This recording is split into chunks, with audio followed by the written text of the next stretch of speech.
Hey everyone, it is Relation Tip Tuesday, and I actually have more than just a tip about your relationship because this is something I'm actually recognizing for myself when it comes to my own business. So, the relation tip of the day is that you don't have to change yourself.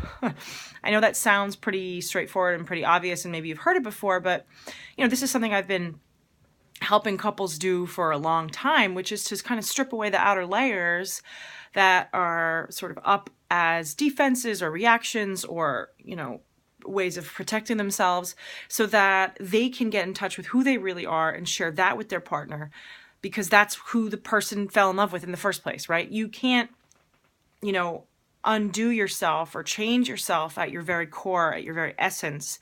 And that's what makes you beautiful, your very essence, who you are.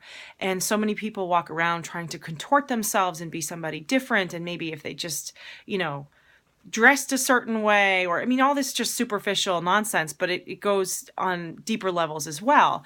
Hide how they really feel. It's a way of protecting ourselves from being vulnerable, but it winds up you'll wind up shooting yourself in the foot if you're trying to connect to your partner and you wind up just like pushing them away by being some kind of angry bitch, right?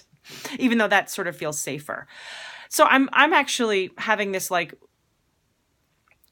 wake up call, 15 years too late not too late. It's never too late, but I'm just thinking about how long I've been an adult and it's been more than that. But I'm having this wake up call for myself in terms of how I show up in my life and in my professional life and my business endeavors. And it's always been, or at least in the very beginning of my professional career and until probably quite recently, it's been with the whole imposter syndrome thing going on. I will admit it, right? Like I used to show up to my first job, which was right out of college. I'm 21 years old or so. 2000 God, why can't I do the math? 21 or so, when I started. And, this was, I've had certainly jobs before that as, babysitter, waitress, coffee shop person, other odds and ends, working administrative assistant, whatever. But this was my first salaried position. And I was making like $30,000 a year. And I thought like, oh my God, like it was amazing to get like a salary, right? And somebody was actually paying for benefits and I was contributing to some kind of like, 401k or whatever.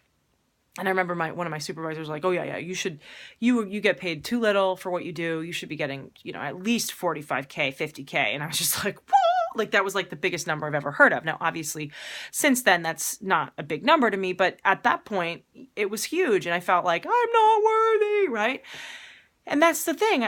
I sort of, always felt like I had to kind of have a different face that I would show. And we do. We obviously have different selves, whether we're at work or with our partners or with, our parents or kids or, friends. We have different kind of sides to ourselves. But I guess I always felt like fundamentally I had to hide who I really was at my job because I was a bad person on some level because I had a dirty mouth or because I drank too much as a 21-year-old or whatever it was, right?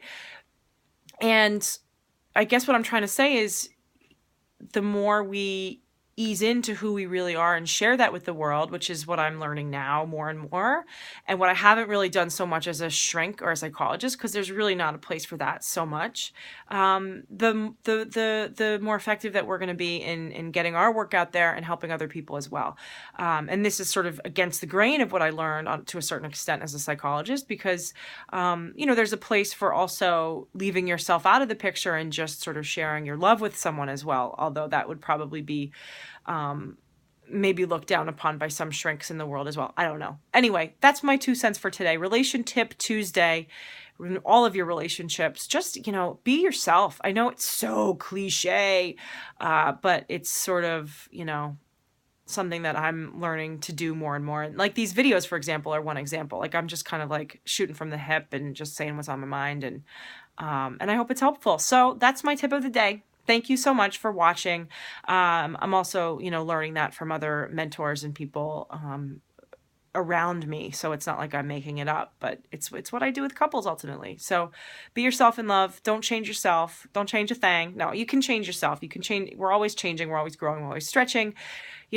Step out of your comfort zone, but do it as yourself. You don't have to change a thing about who you really are, and you can't. So that's the good thing and the bad thing. So I hope this is helpful. Let me know if you have any insights from it in the comments. Thanks for watching, and I'll see you guys tomorrow. Bye.